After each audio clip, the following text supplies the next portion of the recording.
আজকের প্রধান প্রধান আন্তর্জাতিক সংবাদ শিরোনামগুলো। মার্কিন যুক্তরাষ্ট্রে নির্বাচন পরবর্তী পরিস্থিতি।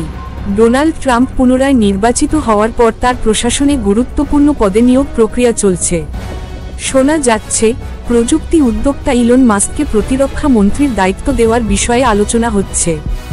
মধ্যপ্রাচ্যে উত্তেজনা। ইসরায়েল ইরানের সামরিক স্থাপনা লক্ষ্য করে হামলা চালিয়েছে।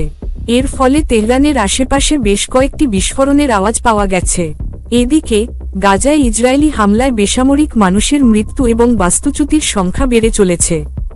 গত 24 ঘণ্টায় নিহত হয়েছেন আরও 84 জন। দক্ষিণ এশিয়ার পরিস্থিতি।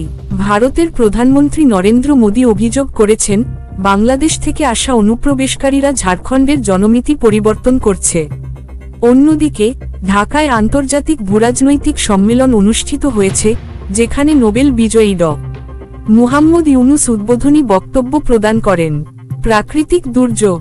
ভারতের ওড়িশায় ঘূর্ণিঝড় দানা আঘাত হেনেছে। ঘণ্টায় 120 কিলোমিটার বেগের এই ঝড়ে ব্যাপক ক্ষয়ক্ষতি হয়েছে। বিজ্ঞান ও প্রযুক্তিতে অগ্রগতি। মহাকাশে নতুন দিগন্ত উন্মোচন করেছে বেসরকারি উদ্যোগ।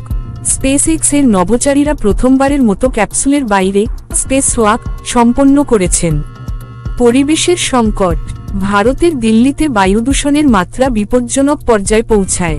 এর ফলে প্রাথমিক স্কুলগুলো বন্ধ রাখার সিদ্ধান্ত নেওয়া হয়েছে। স্বাস্থ্য ক্ষেত্রে অগ্রগতি।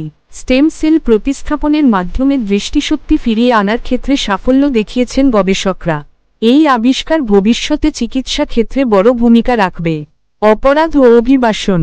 ভারতে 8 বাংলাদেশিকে গ্রেপ্তার করা হয়েছে, যাদের মধ্যে 3 জন গোপালগঞ্জের বাসিন্দা।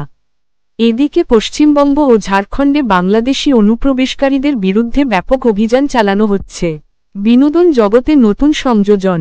বাংলাদেশের শাকিব খানের নতুন গান দরদ প্রকাশিত হয়েছে।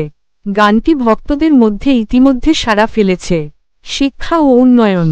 যুদ্ধবিধ্বস্ত সিরিয়ার শিশুরা ধীরে ধীরে স্কুলে ফিরছে, যা দেশটির শিক্ষা ব্যবস্থার পুনরুদ্ধারের ইঙ্গিত দিচ্ছে।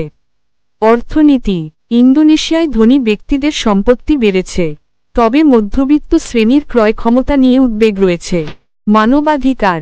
বাংলাদেশে গত 9 মাসে রাজনৈতিক সহিংসতায় 254 জন নিহত হয়েছেন বলে একটি মানবাধিকার সংস্থা জানিয়েছে। এছাড়াও নেপালে সড়ক দুর্ঘটনায় 8 জন নিহত হয়েছেন এবং পাকিস্তানে এক ইউটিউবারকে সিংহের বাচ্চা রাখার অভিযোগে গ্রেপ্তার করা হয়েছে।